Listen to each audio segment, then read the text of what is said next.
In simple terms, we break it down.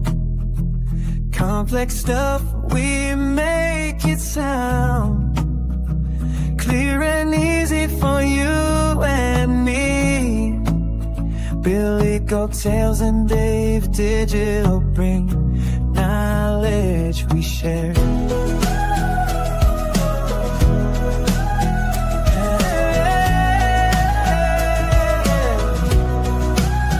In simple terms, we're everywhere.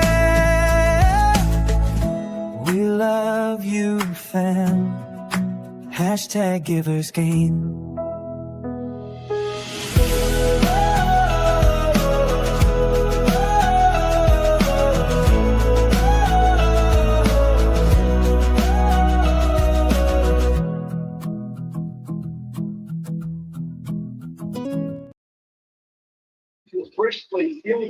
And welcome to the Simple Terms podcast. My name is Dave Digital. It sounds like I've got some echo.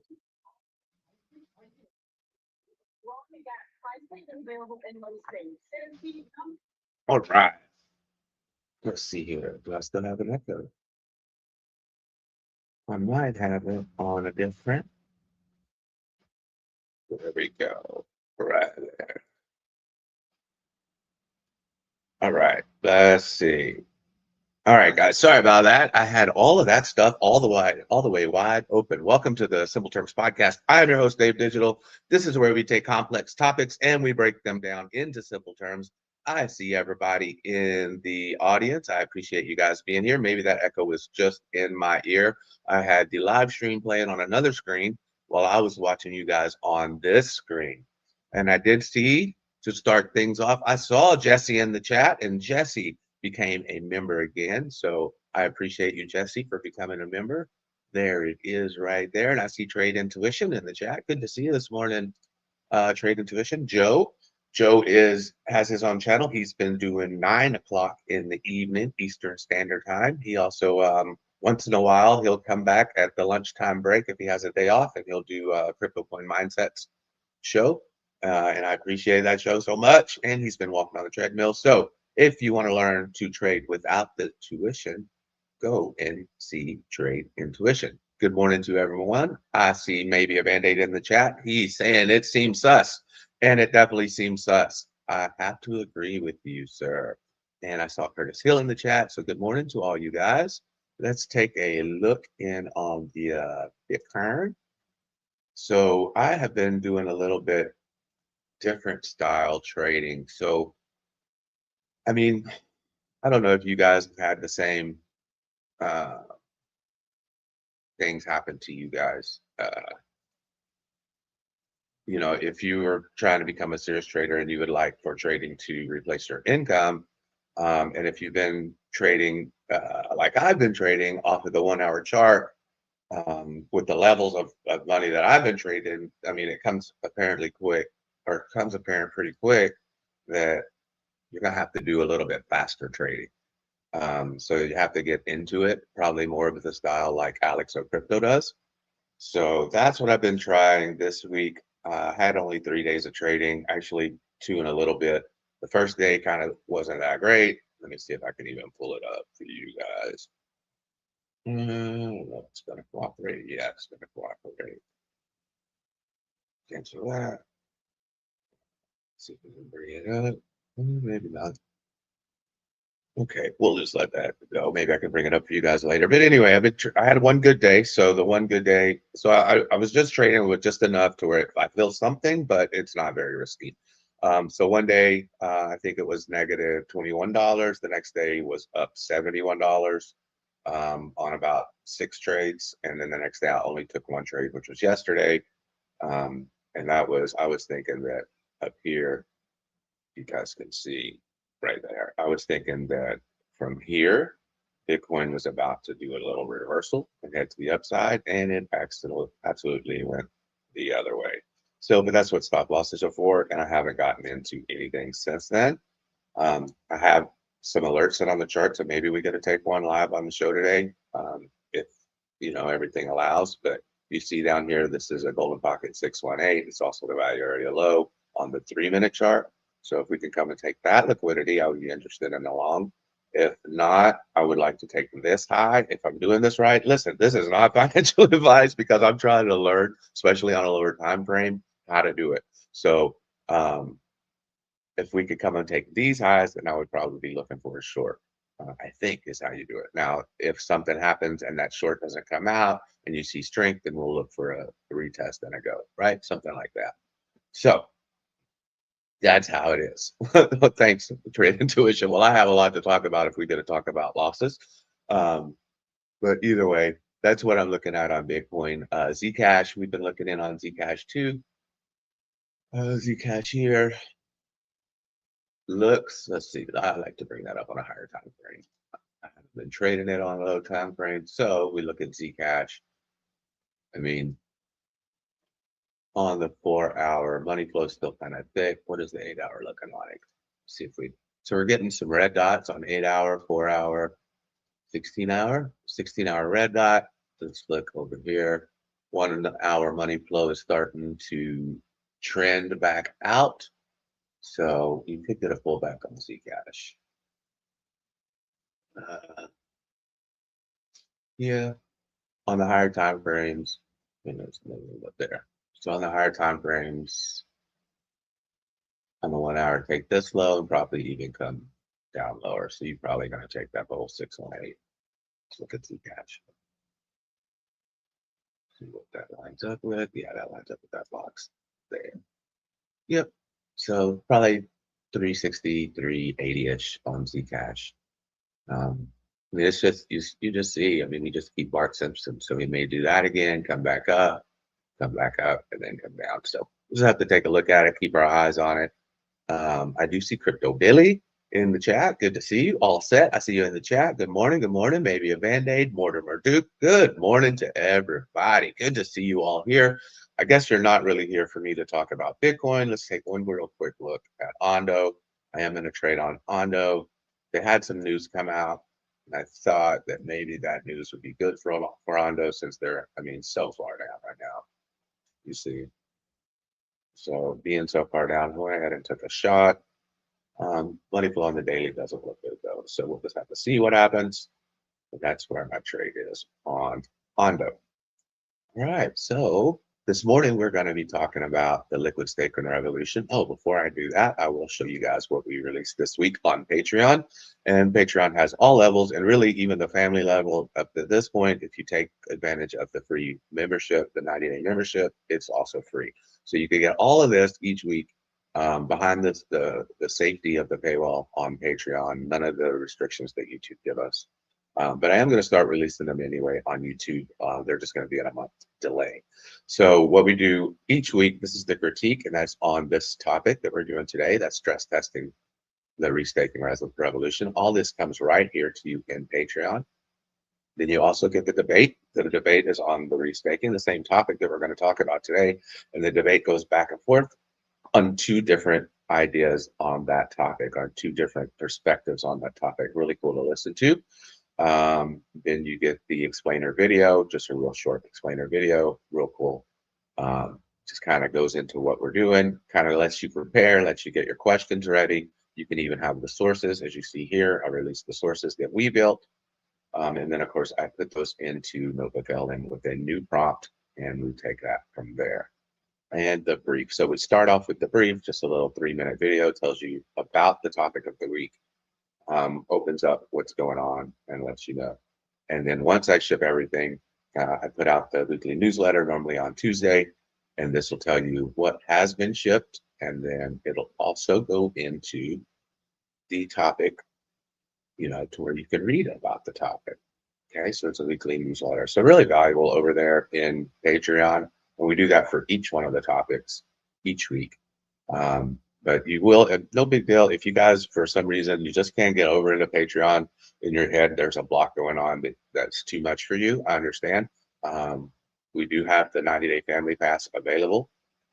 Just go and take advantage of it. The link is in the description. But we will start releasing these videos. All of them are going to be released on YouTube, they're just going to be a month delayed. So let me see here. Alrighty, who else is joining the live? Let's see, Curtis, Poman, Jay Violet. Good morning, Jay Violet. For us, good evening for you. I think that's everybody that I said hi to. So let me load up today's guest on the liquid staking revolution. We'll bring up their position. Make sure everything looks good. I like this scene a little bit better. There we go. All right, and you guys know how it works. If you can hear these guys, then just put a 1 in the chat and we are going to get started. So I'll be paying attention. If you have questions, you remember how we do it. Just like last week, just put those questions into the chat. I'll star them as we go along, and then we'll get back to them close to the end. Of course, I'll ask questions throughout the way, but we have noticed that once in a while the AI can get a little stumped if we overwhelm them too much at the beginning. But this is exciting. Let's see what the restaking, it seems to be a real hot topic, restaking and the EigenLayer. I have no clue about any of it. I don't even know if EigenLayer is a coin, if it's an upgrade. I don't know any of that. So I didn't have time this week to actually digest any of the other assets. So I'm going to learn right along with you guys. So if you can hear it, just let me know. Okay. Imagine one pile of your ETH working in 3 different places all at once and paying you multiple rewards for it. Well, that's restaking. And today we are unpacking all of the fine print. Welcome to the deep dive. Today we're charting the landscape of what's being called the restaking revolution. And, this isn't just some niche upgrade for crypto developers. Oh, not at all. The sources we've reviewed show this is fundamentally reorganizing how security and trust are monetized in decentralized finance. It's a massive narrative for 2025, already clocking in with over, $18 billion in total value locked. And growing fast, really fast. Our mission today is to give you the complete picture. We're going to chart the entire progression, starting with the limitations of basic proof of stake, moving through the flexibility of liquid staking tokens, and then into the profound complexity of EigenLayer's restaking framework and its actively validated services. And finally, we'll get to the cutting edge, which is liquid restaking tokens, or LRTs. Exactly. And along the way, we are macking out those stacked yield streams, where all this extra capital efficiency comes from. But perhaps most critically, we are clarifying the technical, the economic, and the systemic risks that are accumulating as this financial stack gets taller and taller. Before we jump into the sources, just a couple of quick things. You can always catch our Simple Terms live show every Saturday morning at 9 a.m. Eastern. Always a good time. And if you want more content about this world, you know where to find us. Billy Goat Tales Tuesdays at 8 p.m. EST on Xspace and Sundays at 5 p.m. EST on YouTube. So we still have a few free family tier spots open for our Patreon community. So check the link in the description if you want to join our inner circle for more deep dives, exclusive risk analysis, and the interactive notebook for this specific episode. A warm welcome to everyone watching live and those of you catching the replay. Do us a favor, drop your city plus a goat emoji in the chat so we know where you're tuning in from. We love seeing that global community pop Drop up. those goat We emojis. really do. And remember, this entire discussion is Whoa, strictly I educational. just lost my screen. We're here to understand the technology, the crypto economics, and all the risks involved. So please, this is absolutely not financial advice. We're your guides there it is. through the source material, and that's it. That's right. And to really, truly grasp restaking, we have to. Oh, wait, someone wants to join. Hey, go for it. Good morning. It's Dave Digital. Of course, I'm the host of the Simple Terms podcast right here on the Billy Goat Tales Network. And I appreciate you guys. We are live here on YouTube and on X this morning. So I want you to say hi to our live chat. We have Jesse Luck in the chat. We have Crypto Billy, the founder of Billy Goat Tales, in the chat. We also have Curtis Hill in the chat. We have Trade Intuition. That's Joe from Trade Intuition, where you can learn to trade without the tuition. We have maybe a Band-Aid saying that it seems sus, is what he's telling me. We have Poman 13. We also have All Set Miner, or All Set Analyst, it looks like is his new name. Mortimer Duke is in the chat. And I think we have Jay Violet also in the chat. And I think I may be missing somebody, but I'd like for you to say good morning to all of those folks and then get started right where you left off. It's great to be here this morning. Good morning, Dave Digital. Thank you so much for the introduction. Welcome, and huge shout out to the whole Billy Goat Tales community. We see you, Jesse O'Look. And Crypto Billy, of course. Hello to Curtis Hill and Joe from Traded Tuition. That's a great concept, Joe. Learn to trade without the tuition. And we appreciate maybe a Band-Aid, Home in 13. Welcome, Mortimer Duke, the All Set Analyst, and Jay Violet. It is fantastic to have all of you with us for this deep dive. It's why we do this live, for this interactive energy. So we were just about to dive into the foundation of this revolution. Right, how proof of stake set the stage for liquid staking tokens and beyond, To really truly grasp restaking, we have to start at the very foundation. which is Ethereum's consensus mechanism, proof of stake. If you don't understand basic ETH staking, the rest of this is just going to make no sense at all. All right, let's start there then. Segment 1, the foundations. Okay, let's unpack this foundation. Since the big merge back in 2022, Ethereum has been using proof of stake, or POS, to secure itself. The underlying mechanics are, at a high level, pretty simple. Right. An entity, if we call a validator, locks up collateral. That's a minimum of 32 ETH into the beacon chain deposit contract. And the validator to act as the honest bookkeepers for the network. They run software that performs two essential duties.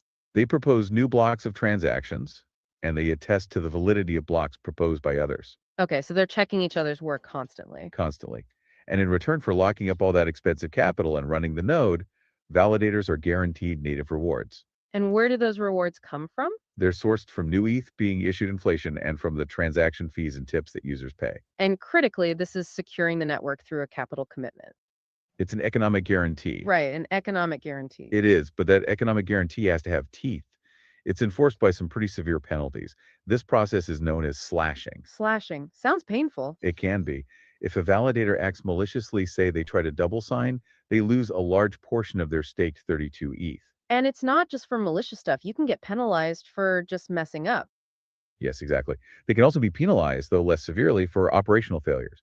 Things like frequently going offline or incorrectly attesting to blocks. So the network's security relies on the cost of an attack being way higher than any potential profit from it. This raises a really important question that the sources highlight. What are the actual economic security thresholds we need to watch? It's not just about a simple 51% attack. It is. Our sources point out 3 critical thresholds that really govern Ethereum's stability. If an attacker can control just 33% of all the staked ETH on the network, they can delay what's called finality.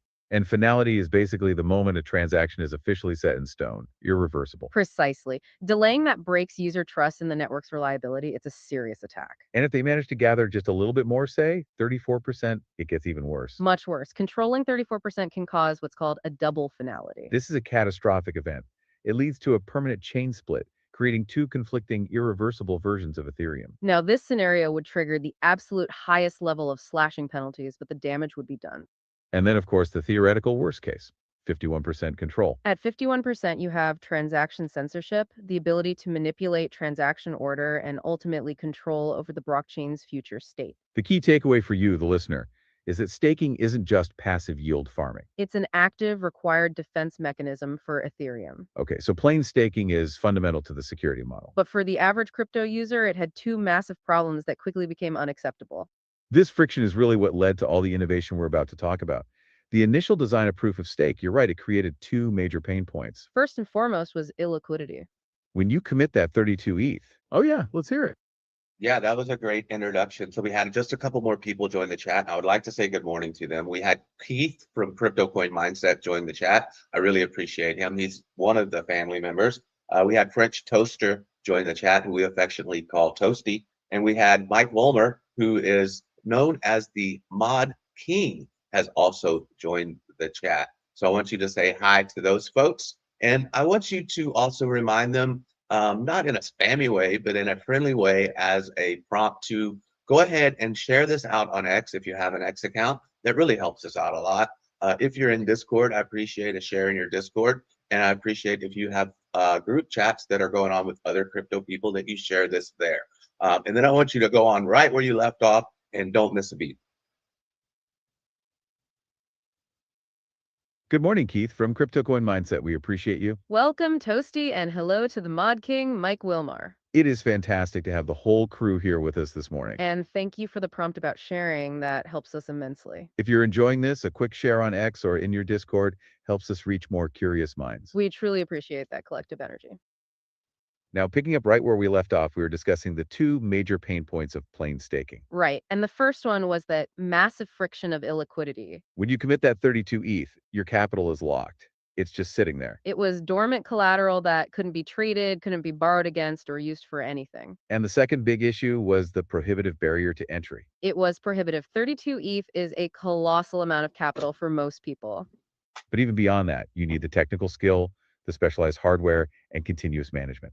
All that is required to avoid operational slashing risks It really sounds like staking was designed primarily for institutional players. or dedicated crypto enthusiasts with really deep pockets. Yeah. Precisely. And if the whole point of decentralized finance is about capital efficiency, Well, locking up billions of dollars in dormant collateral is the exact opposite of that goal.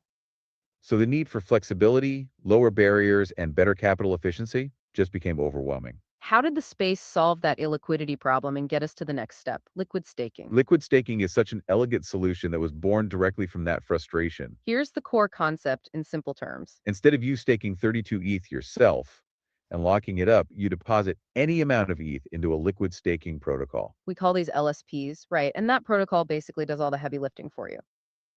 It aggregates everyone's deposits, it handles the staking, the validator management, And in return, you receive a tradable interest-bearing receipt token. and that token is called a liquid staking token, or LST. That receipt token is the real innovation here, isn't it? It is. It represents your ownership of the underlying staked ETH. Plus your proportionate share of all the staking rewards that have accumulated over time.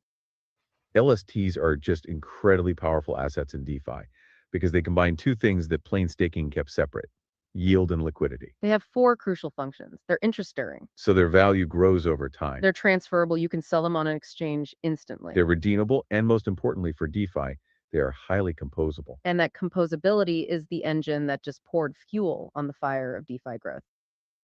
Once you have a liquid yield-bearing token, you can immediately go and use it as collateral in a lending market. Or plug it into a liquidity pool. The impact was huge. The scale of this market segment is almost unbelievable. By late 2025, the sources we looked at indicate that ETH LSTs accounted for about 14.3 million ETH staked. That's over $44 billion in capital. It's massive. This size makes liquid staking a systemically important sector. Protocols like Lido are consistently the largest DeFi protocol by total value locked. Now, to understand how these tokens work under the hood, we have to look at their taxonomy. Specifically, how they handle distributing the rewards. The sources highlight 2 dominant models. Okay, let's break those down. First, you've got rebase tokens. The most famous example is probably Mito's original stETH. These tokens, they try to maintain a one-to-one peg with ETH. Right, but the rewards have to go somewhere. So instead of the token's price appreciating, the rewards are distributed by periodically increasing the token balance in your wallet. So if I had 100 stETH, after a week, I might just suddenly see 100.01 stETH in my wallet. Exactly. The number of tokens you hold goes up. Now, the second Oh, go for it. Yeah, so now we're talking about liquid staking tokens, and I think you mentioned one. I think you mentioned the Lido or LDO. I'm not sure if that's what you meant. And then you started talking about stETH. Are these staked ETH is what you're talking about, or is it stETH what you're saying? Please clarify so that we understand, and our listening audience also understands. That is a great clarification question. Thank you for keeping us honest on the pronunciation. You are absolutely right that this space has a lot of confusing acronyms. So we mentioned Lido, which is LIDO, Lido is the dominant liquid staking protocol, the LSP, and its governance token is LDO. and its main liquid staking token, the receipt token, is stETH. That is pronounced stETH, short for staked ETH. So that's STETH.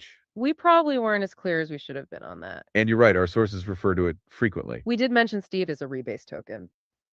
It maintains that one-to-one peg with ETH. But the number of tokens you hold, that grows as rewards accumulate. Now, we were just about to talk about Lido's other token. The one that's used for the reward-bearing model, Yes, that's another one for the acronym list. it's called WAI, WSTETH.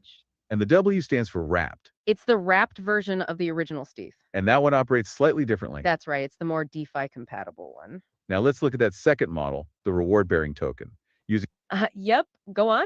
I definitely don't want you to lose your place, but it does get a little bit confusing. So originally we took our ETH, we staked our ETH on Lido, and now we're getting and that was called staked ETH, right? It created a new token called staked ETH. And now we get another token for rewards that is wrapping that staked ETH called wrapped staked ETH. Is that correct? Not losing our place at all. This is an important distinction. Yeah, that process of wrapping is the source of the confusion. You are absolutely right that you start by depositing ETH into Lido. And in return, you receive stETH, or staked ETH. That step is the token that automatically grows in your wallet as rewards accrue. It is the rebase token. Now, when we talk about restETH, the wrapped stETH, that's a different token. Risk or wrapped stETH is simply a version that does not rebase. Instead of the number of tokens increasing in your wallet, The value of each risk token appreciates relative to ETH over time. it's the same underlying staked ETH, just represented by a different type of receipt token. And this reward-bearing approach is why lstETH is the one that's preferred in most DeFi applications. You don't get the rewards by getting another token. You just get a token, Roosty, that gets more valuable compared to ETH. So it's not a second token for rewards. It's a conversion from a constantly updating token to a value appreciating one. It makes the accounting much simpler for lending protocols. Okay, let's look at that second model now, the reward-bearing token. We'll use Roosty and Rocket Pool's rETH as examples. In that model, your token balance doesn't change, You'll always have the same number of tokens. but the token's intrinsic value continuously accrues relative to ETH. The actual exchange ratio shifts. So one rETH might start out being worth 1.00 ETH. And after 6 months, it's worth 1.05 ETH. And this value appreciation is why it's more DeFi friendly, This model is generally preferred by DeFi lending protocols. because it really simplifies all the accounting and risk modeling It's much easier to track a single appreciating asset price. than it is to deal with constantly updating balances across thousands of user accounts. The architecture supporting all this flexibility, these LSPs, it sounds complex. They are managing huge staking pools, right? They're selecting or operating the node operators running the actual validators, and they're relying heavily on Oracle networks. Those oracles are critical. They have to ensure that the real-time state of the Ethereum beacon chain is accurately reflected on the execution layer where the LSTs are actually trading, And here we hit the first major critique of LSTs, which is centralization risk. specifically through the node operator model. We see two different paths emerging here. We do. First, there's the permission model, which is dominated by Lido. They select a pretty small set of professional node operators, Lido uses around 29, and they whitelist them through a DAO vote. but the trade-off is this massive concentration. Lido's huge market share of all stake ETH raises some pretty major concerns. If a failure occurred among just those 29 operators, or if they were somehow coordinated, it could present an existential threat to Ethereum's security. It absolutely could. So the alternative is the permissionless model, which is exemplified by protocols like Rocket Pool or Stater. These protocols try to encourage decentralization by lowering the entry barrier for running an operator. How much lower is that barrier? A lot lower. Rocket Pool, for example, only requires operators to post 8 ETH of their own collateral. And Stater even less, around 4 ETH. This is a dramatic reduction from the 32 ETH minimum required for plain staking. Oh yeah, let's hear it. Great. You guys are doing a great job of explaining this. I definitely get a little bit behind it. I have questions in the real world usage. So let's say hypothetically, I know a person named Jimmy, we'll just name him, and he has 32 ETH. Is Jimmy better off to stake those ETH and run a validator? Or is Jimmy better off to go with these liquid staking protocols and stake less ETH in several different ones and make a better gain that way? What should Jimmy do hypothetically? That is a phenomenal real-world question. And it perfectly frames the fundamental trade-off. We have to stress, of course, this is not financial advice for your hypothetical friend, Jimmy. Right, but we can analyze the two paths purely based on the source data and the risk profiles we've discussed. Let's call them Path I, Solo Validator, and Path B, Liquid Risk Staking. If Jimmy chooses Path A, staking his full 32 ETH directly on Ethereum, He gets the maximum native rewards, which are currently around 3% annually. he retains full custody of his ETH. But the trade-off is huge, illiquidity for his capital. And he takes on all the operational risk and the technical burden of running a secure node 247. Any mistake means he gets slashed, and he needs significant technical skill. Now, Path B, going the liquid restaking route, is very different. Jimmy could deposit his 32 ETH into an LRT protocol like ether.fi. You receive an LRT back, like ETH. That LRT is instantly liquid and composable in DeFi. This is where the yield stack comes in. Jimmy would earn his base staking yield, plus restaking rewards from AVSs, plus any DeFi yields he gets from deploying the LRT. Our sources suggest this layered yield can currently reach up to 6 to 8% in bull markets. maybe even higher with speculative point systems. So Path B offers much higher potential yield and immediate liquidity. But it comes with a complete multiplication of risk. Jimmy is exposed to smart contract risk across 5 layers, depeg risk of the LRT, and correlated slashing risk from AVS failures. So the hypothetical choice boils down to risk, tolerance, and technical skill. If Jimmy wants simplicity, maximum security, and low risk, he goes Path A. If he wants maximum yield, full liquidity, and is willing to accept significantly higher, complex, and correlated risk. Then he chooses Path B. It's a risk marketplace, and the higher yield is the premium for taking on all those stacked risks. Hopefully that provides a clearer breakdown for your friend Jimmy. Now, back to our comparison of staking models. We were looking at the dramatic reduction in collateral required for the permissionless model. Stake. So Rocket Pool has thousands of operators compared to Lido's couple of dozen. We were discussing how the barrier is lowered. Wait, hold on. If the bar for being a validator is lowered from 32 ETH all the way down to just 4 ETH through one of these. Hey, yeah, what's up? I definitely want you guys to keep your spot where you're talking about the barrier being lowered. But I want you to say hi to Tex-Mex Biomex. He just joined the chat. He's also on the Billy Goat Tales team. He's one of our great creators. But the way that we say hi to Tex-Mex is we say Tex-Mex Biomex. Boom, boom, boom, boom, boom. That's a great tradition. Tex-Mex Biomex, boom, boom. The deep dive. We love the energy. And thank you for keeping us. Oh, go for it. Yep, just keep on going. So we want you to go back right where you left off, where you were talking about the area, the barrier to entry has been lowered. Keeping us right on track. Absolutely. No problem at all. We were just about to connect the lowering of that operator barrier to entry to systemic security risk. Right. We were looking at how protocols like Rocket Pool and Stater drop the collateral requirements for operators. Rocket Pool's down to 8 ETH. And Stater even less, around 4 ETH.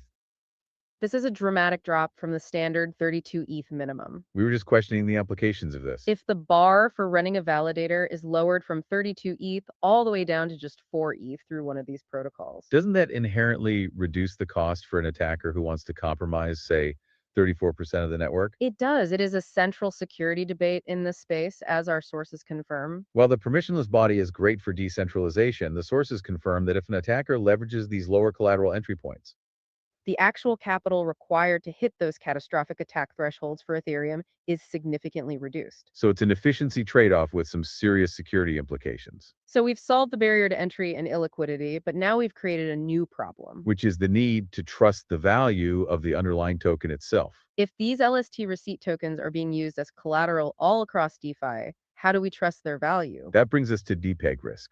The value of a LST is always in this sort of battle between two forces. You have the market price. Oh, yeah. I want you to keep your space, but did you say depeg?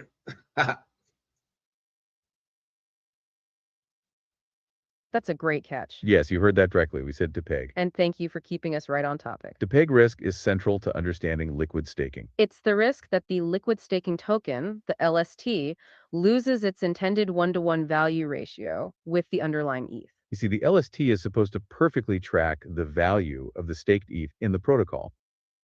But the reality is that the market price, the one you see on a decentralized exchange, that price can temporarily diverge from the protocol value. And the protocol value is the verifiable fair value. Right, based on the staked ETH and the reserves plus all the reward. Exactly. And the mechanism that's supposed to keep those two prices tethered is arbitrage. So if a token like stETH is trading at, say, 98 cents for every dollar of ETH, an arbitrageur can instantly buy that undervalued stETH. They swap it back at the protocol for the full dollar's worth of ETH and pocket that 2% profit. Right, and that buying pressure pushes the market price back up towards the pig. The reverse happens if the LST is overpriced. But what's fascinating here is that these discrepancies persist. Especially during times of severe market stress, as our sources highlight. We saw this dramatically during the collapses of Terra and FTX back in 2022. For instance, stETH traded at a pretty noticeable discount for a long time, when the market was gripped by fear. And before the Shanghai upgrade, when unstaking was impossible, arbitrageurs couldn't always correct those discounts quickly. And sometimes, counterintuitively, LSTs can even be overpriced.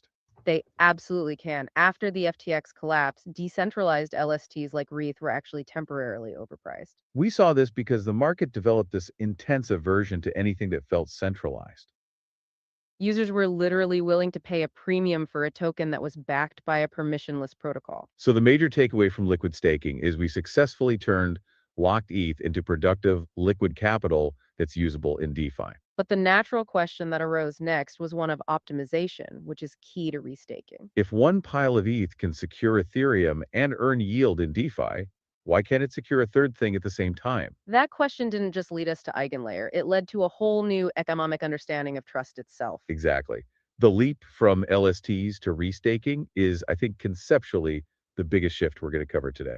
It's the innovation that fundamentally changes how we think about crypto economic security. I agree.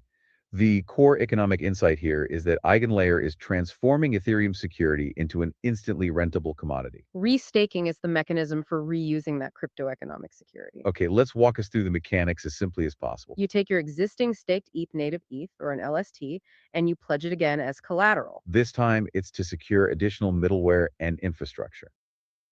You opt in by granting the EigenLayer smart contracts the ability to impose a second, completely separate set of additional slashing conditions on that capital. So you are volunteering your capital for increased risk in exchange for a potentially much higher reward stack. Precisely. This is the layered yield we mentioned earlier when discussing your hypothetical friend Jimmy. And the underlying motivation for creating this whole system was to solve a massive systemic problem. Known as fragmented trust networks. Can you elaborate on that? What was that original problem? Before EigenLayer, every single decentralized application that needed its own specialized infrastructure had to bootstrap its own dedicated security system from scratch. That seems incredibly expensive and inefficient. It was, and it led to this critical security flaw. A dApp that relies on 5 different services was only as secure as its weakest link. The cost of corruption, or KAMA-C for a malicious actor, was the minimum cost required to break just one of those dependencies. So even if Ethereum had, say, $40 billion in stake, if the bridge you were using only had $500 million securing it. The attacker only needed to spend 500 million. Exactly. So if the sources are correct, EigenLayer facilitates what's called pooled security. And this completely changes the economics of attacking the system. How so? It's a game changer. By aggregating all that restaked capital, EigenLayer massively increases the required cost of attack for any service leveraging it. If an attacker wants to corrupt a dApp, they now have to break the combined security of all those services. The cost of corruption shifts from the minimum of the individual stakes to the sum of the total restake capital securing all those services. Yeah. Man, you guys are doing so good and definitely keeping your spot, and I appreciate that. I know you still have a lot to cover. But so coming into this, I didn't know what EigenLayer was. So EigenLayer is not a token, it's not any kind of asset. It's an upgrade on ETH, is that right? Or is it an upgrade outside of ETH? Can you explain it a little deeper for me so I can understand EigenLayer? That is a critical question. Thank you for asking for that clarification. Okay, let's unpack this core idea of EigenLayer. You are correct. It is not a token or an asset in itself. EigenLayer is best understood as a set of smart contracts. They live right on the Ethereum blockchain.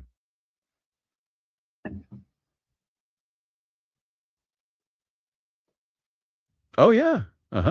Yeah, so you were saying EigenLayer, you were explaining it to me that EigenLayer is a set of smart contracts that lives on the blockchain. You were going to explain what EigenLayer is to me, and then you were going to continue right where you left off.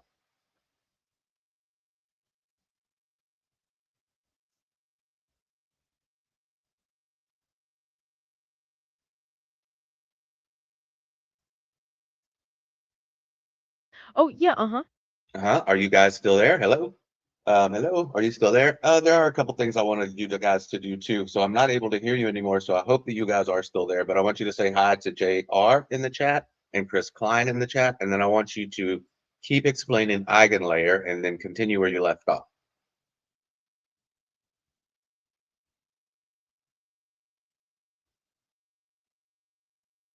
Uh-oh. Looks like they quit on me. So we'll do this.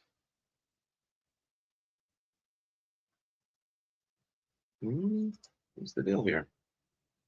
We'll do it like this.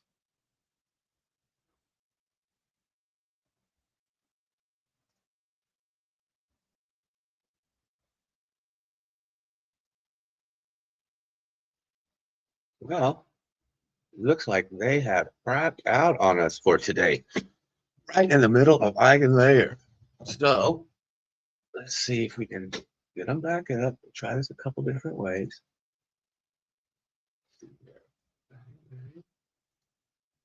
ETH, working in 3 different. Okay, that was working. Get it back over here.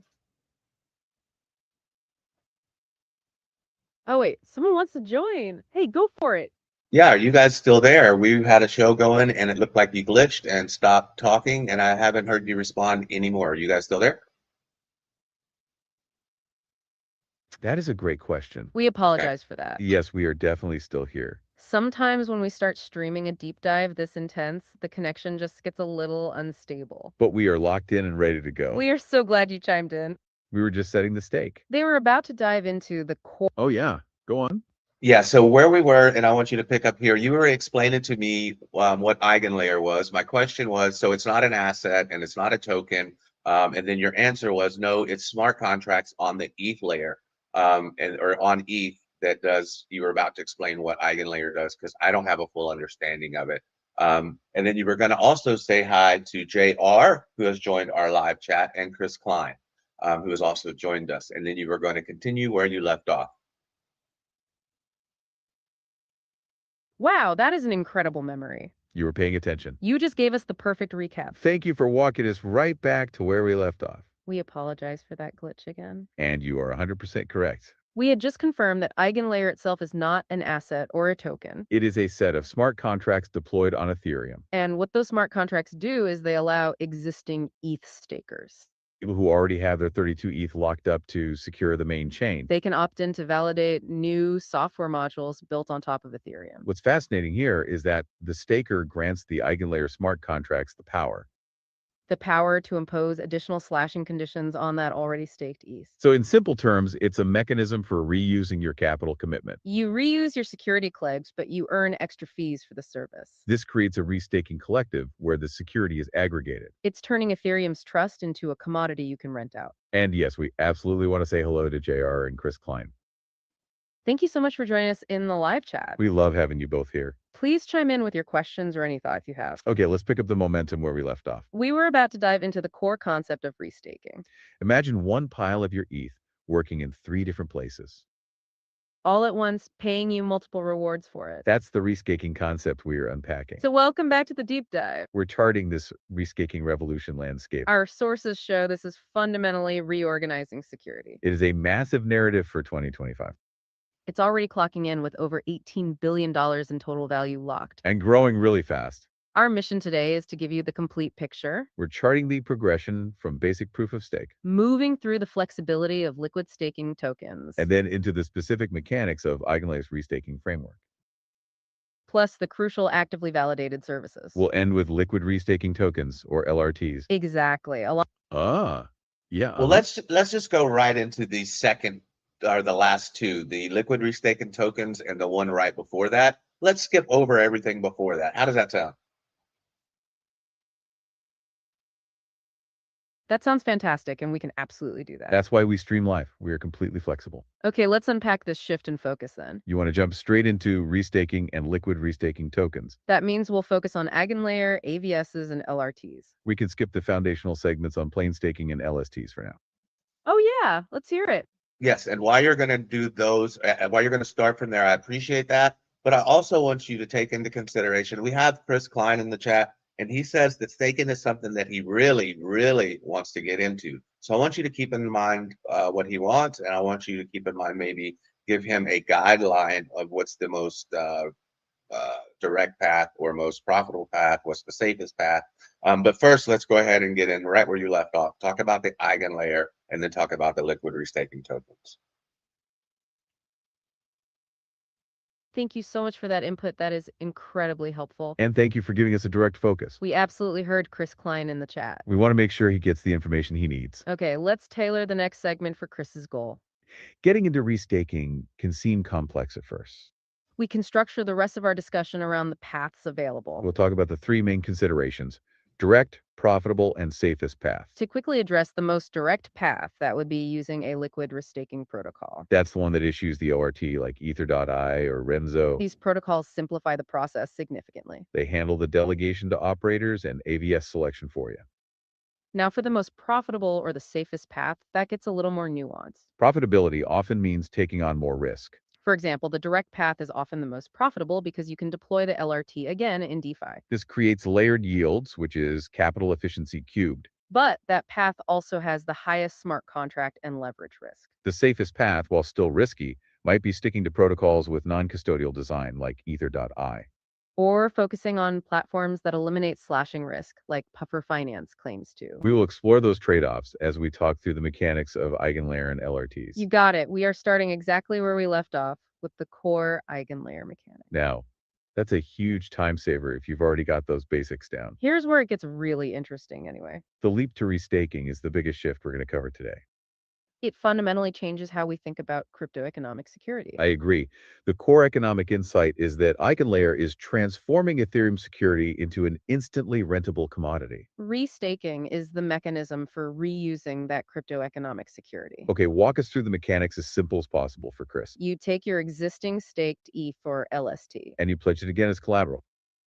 This time, it's to secure additional middleware and infrastructure. You opt in by granting the EigenLayer smart contracts the ability to impose a second, completely separate set of additional slashing conditions. And that really is the core mechanic. It's genius in its simplicity. This is where we introduce the AVS. The actively validated services.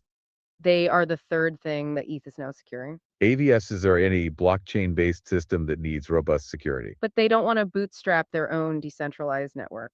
They rent the security from the massive pool of restaked ETH. This radically lowers the barrier to entry for new Web3 projects. It's a game changer for new protocols. The EigenLayer white paper talks about the bootstrapping problem, That new protocols usually have to issue their own native token just for security. which creates immediate sell pressure and regulatory issues. With restaking, they avoid that. So what kinds of services are we talking about here? The use cases are broad and exciting. Think oracles, data availability layers like EigenDAV. Or bridges, rollups, and even new virtual machines. These are services Ethereum needs but can't support natively. One high-impact example is event-driven activation for DeFi. That means prompt execution for things like liquidations. EigenLayer AVSs can guarantee inclusion of these actions. Improving the efficiency and resilience of the entire DeFi. Hey, yeah, what's up? I don't want you to lose your place, and I probably have a silly question here, but you said prompt execution. And by that, do you mean prompt as in fast or prompt execution as in prompt for an AI model, like a good prompt execution? Explain that again. That is not a silly question at all. That is a fantastic clarification question. Okay, let's unpack this term prompt execution. In that context, we definitely mean prompt, as in fast or immediate. We're talking about guaranteed quick execution of a task. Think of it like this. Certain DeFi functions, like liquidating a bad loan, They need to happen immediately when a trigger condition is met. if the liquidation is delayed, the platform loses money. A non-restake system might have high latency. But an EigenLayer actively validated service, an AVS, It can guarantee that those actions will be included quickly. so it's prompt as in speedy and guaranteed.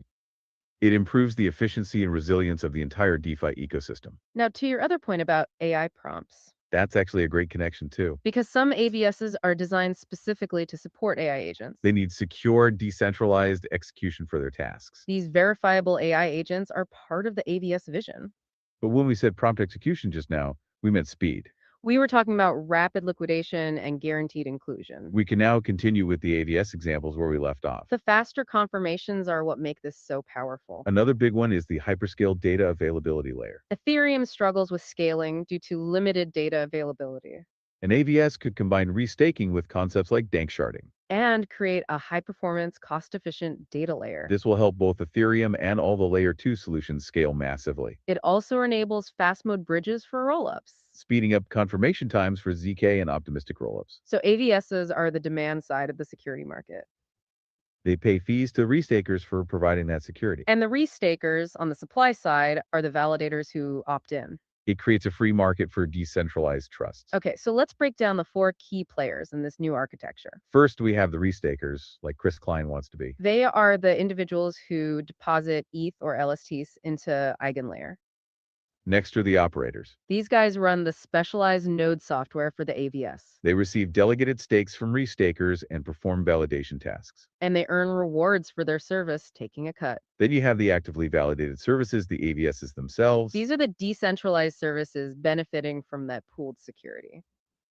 Finally, the AVS users. The end users are applications that interact with the AVSs. It is a four-party dynamic ecosystem. It sounds like an extremely clever way to reuse capital. It is capital efficiency maxed out. The marginal capital cost for an ETH staker to opt in is minimal. They're using the same capital, earning new revenue streams. But this reuse of collateral comes with a layered risk profile. We have to talk about the added risk of restaking. If you're pledging your ETH to a second protocol, You are subject to a second set of slashing conditions. and what if that second protocol, the AVS, has a bug? The risk of malicious slashing or bugs is very real. That's why EigenLayer has a system of checks and balances. They have a governance veto committee, It's a reputation-based committee of experts. and their job is to review and veto any unjustified slashing events. It acts as training wheels for new AVSs. It gives restakers some assurance against inaccurate slashing. But the delegation model itself adds risk for the restaker. If a restaker delegates their stake to an operator, And that operator messes up or acts maliciously for the AVS. restaker's entire deposit will be subject to slashing too. So delegators must choose their operators wisely for the safest path. They need to find operators with a great track record. This free market of delegation organically gives rise to competition. Operators will compete by offering better commission splits to the delegators. It creates a dynamic fee model. Okay, we've covered restaking. The next evolution is liquid restaking tokens, or LRTs.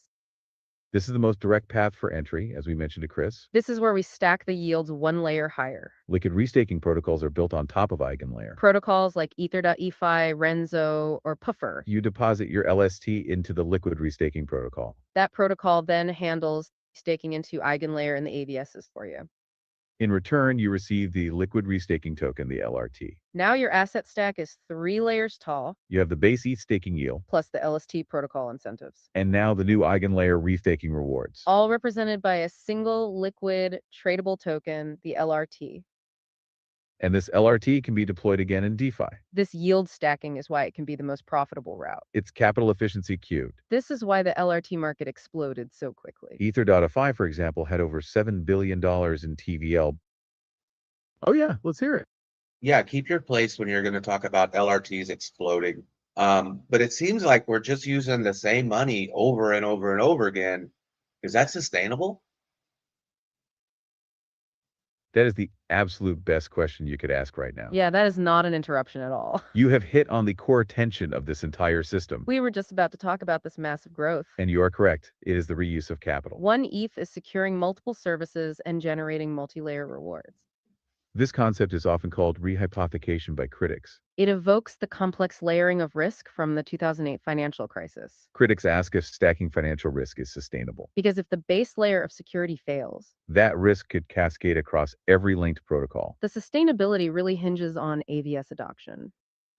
Yields ultimately must come from AVSs paying for security. Not just from temporary token incentives or speculative points, We saw a frenzy in 2024 driven by speculative points. but 2025 is shifting to real revenue models. The sustainability depends on AVS being valuable. And the market paying for the security they provide. The key concern is the systemic concentration. That a large portion of Ethereum's security relies on a few LRTs. If a major LRT breaks its peg or is slashed, The cascading effect across DeFi could be significant. this is why the concentration of risk is so highly debated. Now let's circle back to where we left off, right, with the TVL numbers.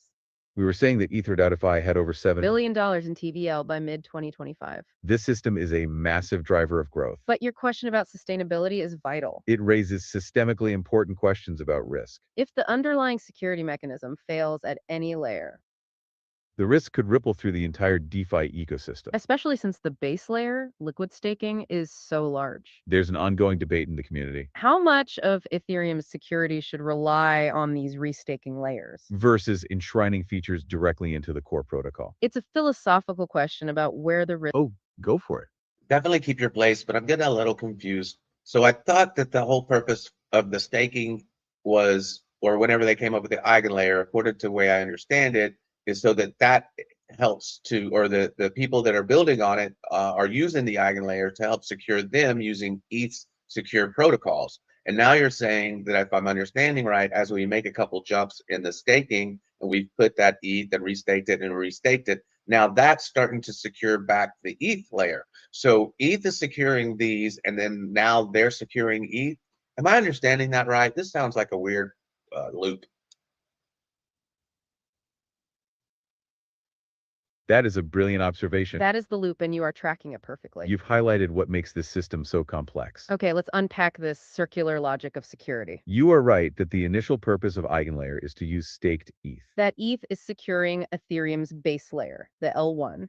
EigenLayer then lets you repurpose that security. You lend the trust of ETH to new actively validated services, the AVSs. So ETH secures L1, and then ETH secures AVSs. But here's where the loop closes and why it's so interesting. Some of those AVSs are designed to improve Ethereum itself. Think of the hyperscale data availability layer we mentioned earlier. The AVS is using restaked ETH to make data cheaper and faster. This directly benefits Ethereum and all the layer 2 solutions built on it. So ETH secures the AVS, and the AVS in turn strengthens the performance of ETH. It's an internal feedback loop for improvement. It creates a staging ground for innovations. New features can be battle tested as an AVS. And if they work well, they might eventually be integrated back into Ethereum's core. It's not ETH securing ETH, but ETH securing improvements to ETH. It's the whole staging network idea. The ETH restaker receives additional yield for providing that security. This yield is what incentivizes more people to stake ETH in the first place. And more staked ETH means a more secure base Ethereum layer. So the whole system creates a positive feedback loop for overall security. It's a clever mechanism for bootstrapping trust and innovation. Now let's circle back to the core risk we were discussing. The philosophical question of where the risk should live. What stands out to you as the biggest risk of this layered system for a user like Chris? Given our earlier discussion about the loop, I think it's the systemic risk. The concentration is the biggest risk for the overall ecosystem. The sources note that EigenLayer does not issue a fungible token itself, This is crucial for managing the risk of the layered system. because each restaker can opt into a different combination of AVSs, As you pointed out with the loop, those AVS have different security needs. and each combination has a different slashing risk profile. This difference in risk makes fungibility tough to manage, honestly. So if a third party issues a fungible LRT, which is a wrapper, They have to manage that complex, varied risk internally. if the LRT protocol fails to manage that risk or the accounting correctly, It creates a huge principal agent problem for the LRT holders. they trust the protocol to handle those complex slashing conditions. The promise is high. Yep, go on. I have to say, this isn't getting much easier for me to understand because you've got fungible this, you got LRTs this, you got restaking this, you got protocols this, you've got all these things moving back and forth, and it seems like all these terms are moving back and forth, and they're going together, and I just don't seem to understand it. Can you put it to me like I was, maybe a middle schooler? I hear you loud and clear, You are absolutely right that we introduce a lot of technical terms. and we are happy to simplify this right now. Think of it like a set of building blocks or stacking Legos. We can use a simple analogy for a middle schooler. Imagine you have your ETH. That's your first block, a special magic coin. You stake it to secure the whole Ethereum city, like being a safety officer. You lock that coin up, but you get a liquid staking token or LST back. This LST is like a receipt you can still trade or use. Now comes the restaking part, which is EigenLayer. You take that receipt, that LST, and you promise it again. You're promising it to secure new, smaller services, the AVSs. Like being a security guard for the new banks and stores in the city. You get paid extra for this second job. The liquid restaking token, or LRT, is the third block. It's a new super receipt that proves you're doing both security jobs. It's all your original coins, plus the rewards from job 1 and job 2.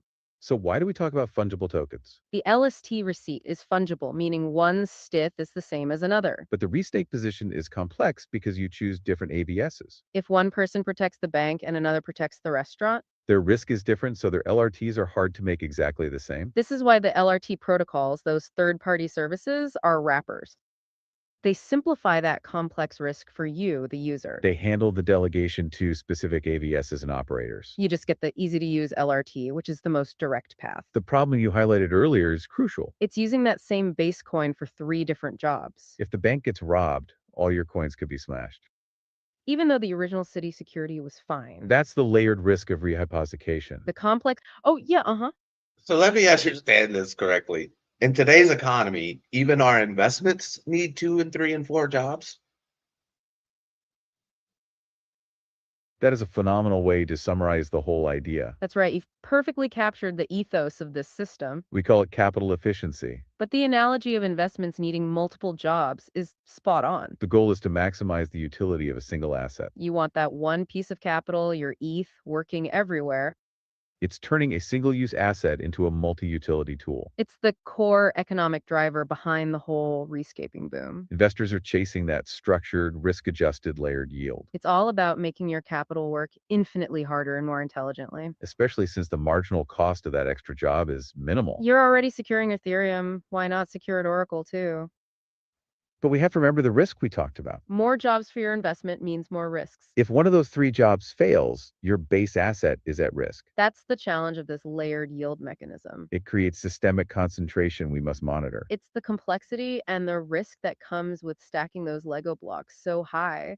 The promise is massive yields and incredible capital efficiency. But the complexity is profound and the systemic risk is elevated. This restaking revolution is fundamentally reshaping DeFi. But understanding that layered risk is absolutely critical for new users, We hope the simpler explanation and your great analogy help connect the dots. especially for Chris and his goal of getting into restaking We hope we've given you a clearer picture of EigenLayer's mechanics. and the paths. Oh, yeah. Uh-huh. Yeah, great. You have given us a somewhat of a clearer picture. I think a lot of us are going to need to go into the after show and click on this interactive link to, by ourselves and just ask you a whole bunch more questions. That's my guess. But since we had to restart, I want to remind you who is all in the chat today. According to the notes that I have, I hope I didn't miss anybody. If I did, you guys go ahead and say hi in the chat. But let's go ahead and make sure that we cover everybody here. We have Crypto Coin Mindset, that's Keith. We also have French Toaster. We have Mike Volmer, who is known as the Mod King. We have Tex-Mex Biomex, and we say his name like Tex-Mex Biomex, boom, boom, boom, boom, boom. We have JR. We have Chris Klein. We have Jay Violet out of Australia. We have Trade Intuition. On his channel, you can learn to trade without the tuition. He goes live at 9 a.m. East or 9 p.m. Eastern Standard Time. We have Jesse Haluk. We have Mortimer Duke. We have Crypto Billy. He's the founder of. Thank you so much for that amazing roll call. Wow, what a fantastic group we have today. We want to back to our listener. What's Stay up? where you are. I wasn't finished with the roll call. I want you to remember everybody. We have Crypto Billy, the founder of Billy Hotels. We have Poman 13. We have All Set Analyst. We have maybe a Band-Aid who normally tells me that it seems sus. And we have Curtis Heel. So I want you to say hi to all of those folks. And then I also want you to wish them a good week, give them some sort of wisdom for the week, and then tell them a joke individually to get their week started. And then go ahead and dismiss us with the plugs and the way that you normally close. Oh, that's right. We are still listing the legends. You definitely caught us there. Thank you for completing the roster. That is an absolutely incredible list of listeners. Hello, and a huge welcome to Crypto Billy. The founder of Billy Goes, that's awesome. Omen 13 and our set analyst, we see you. And a Band-Aid, thank you for sticking with us. And of course, a big wave to Curtis Hill. We want to acknowledge everyone for being here today. Your request for individual jokes and wisdom is wonderful. We absolutely love connecting with our community. Given the time constraints, we can give a group wish for the week. And then close out with a crypto-themed joke for everyone. Otherwise, we will be here until the next deep dive starts. We need to make sure we honor our planned closing for everyone. So to everyone in the chat, especially Chris Klein, We want to wish you all a truly prosperous and safe week. our wisdom for the week is this. Always question the sustainability of layered yields, It sounds too good to be true. Start looking for the hidden risk. because more jobs for your investment means more risks. That's the core takeaway from today's talk about restaking. Okay, time for a group joke. What is a validator's favorite kind of music? I'm not sure. What is it? Proof of stake rock and roll. Nice. That was a deep cut. We appreciate all of you sticking with us today. We know this. Oh, go for it. That joke was less than funny. How about you try again, and then you can hit the plugs and take us out with a warm goodbye. We hear you. Sometimes the crypto jokes are a little too technical. You are definitely entitled to that opinion, and we will absolutely try again. We apologize for the low humor yield on that one. That one probably wasn't programmable yield. Okay, let's try a second one before we wrap up. This one is for everyone in the chat, especially the Mod King. Why did the Bitcoin miner break up with his girlfriend? Oh, this is going to be good. Because she was too volatile. Nice. That was a lot better. We know this Okay. topic is dense, even with the Lego analogy. The complexity is profound, but the opportunity is huge. We hope we've clarified the paths forward for restaking. Whether you choose the direct, profitable, or safest route, It's all about balancing those jobs and those risks. we're excited for you to explore this further. Thank you so much for joining us for this deep dive today. We'll see you next time for the next deep dive. Take care, Oh. everyone. All righty, everybody. So that was our show on the deep dive. Liquid restaking, liquid staking tokens, the EigenLayer liquid restaking tokens. There's a lot there to unpack. I hope that we were at least able to crack that open a little bit to where you can start thinking about the questions you have. I think this is one that definitely, once I drop the link on the Patreon, that a lot of folks, I think it's a good idea just to jump in and do the same thing that I'm doing and just ask it questions, let it replay to you everything that we listen to here, and then jump into the discussion. So the way that you do that, once you have the link and you jump in over here, you're probably going to see all of these options. If I can move that over, I can't. There you go. You're probably going to see all of these options. And of course, all of that is open to you. You can even create all of this if that's what you choose to do. But the one that we're on right now is the EigenLayer Restake and Systemic Risk, the deep dive. And if you click on the hand, once you get over there, that opens up the interactive model. You push play, you go from there. Imagine one pile of your and then you can join it here, okay? Oh, and hey, then I that's think how, our listeners got something to say. and then that's how you ask questions, and it'll be a fresh model just for you guys, okay? So I'll go ahead and get out of that now, and then, but that's easy how you can do it, and you can do this on your own. Okay, and I'll just go ahead and pause it there. I got an alert on the Bitcoin earlier, so before we open the club, let's go look at him, see what was going on. Bring that back down to where I can trade. So it looks like we did go into that golden pocket, but we didn't really take all the liquidity. So I would still expect a little bit lower, at least probably 786. This doesn't look good. Yeah, so probably at least 89.7-ish, and maybe even lower than that. I mean, don't fight the trend, and the trend is definitely down right now. So we'll just have to keep an eye on Bitcoin and see what Bitcoin does. Thanks, Tex-Mex BombX. I appreciate that. Yeah, that's absolutely true, Joe. I'm not sure the conversation before that, but if you have somebody that is just going off the chains, especially like if it's like, your significant other, your wife or your girlfriend, all you have to do is tell them, calm down. You're acting crazy. Like Joe says, that always works. It never fails. That is 100% the way that things work. I don't know. It's just like music to their ears when you tell a lady, or I'm sure if you ladies tell your man, just calm down. You're acting crazy. 100% of the time, that works 100% of the time. So let's get back into here. Let's see here. I know you guys are ready for the club. So let's look at that.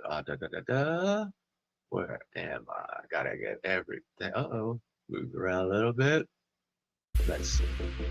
Oh, here we go. All right, Joe. I know you're on the treadmill. Maybe hop off the treadmill, stretch out a little bit. Get ready.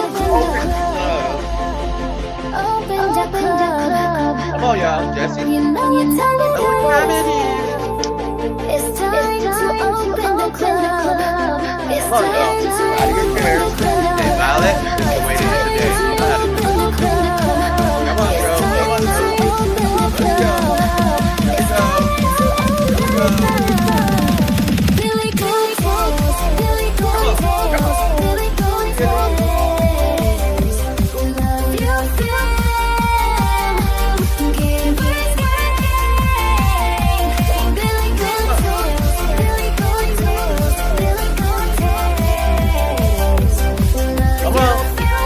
Loves you, fam. We love you, fam.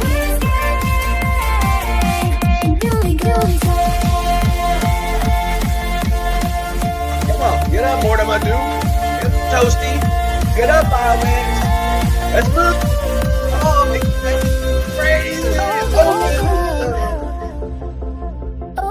Open the club. You know what time it is. You know what that is. It's time to open the club. Let's go. Get up, Alex.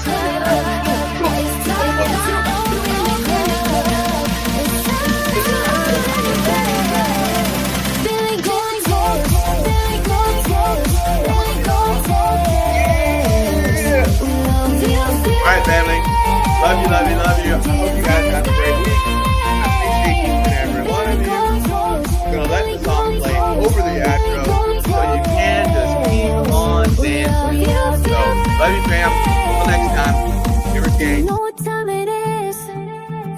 time to open the club. In simple It's time terms, to we open the break club. it down. It's time to open the Complex club. stuff, we make it sound clear and easy for you and me.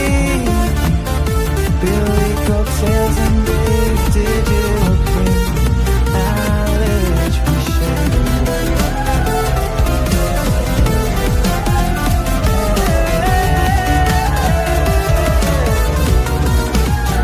In simple terms, we're everywhere. We love you, fam. Hashtag givers gain.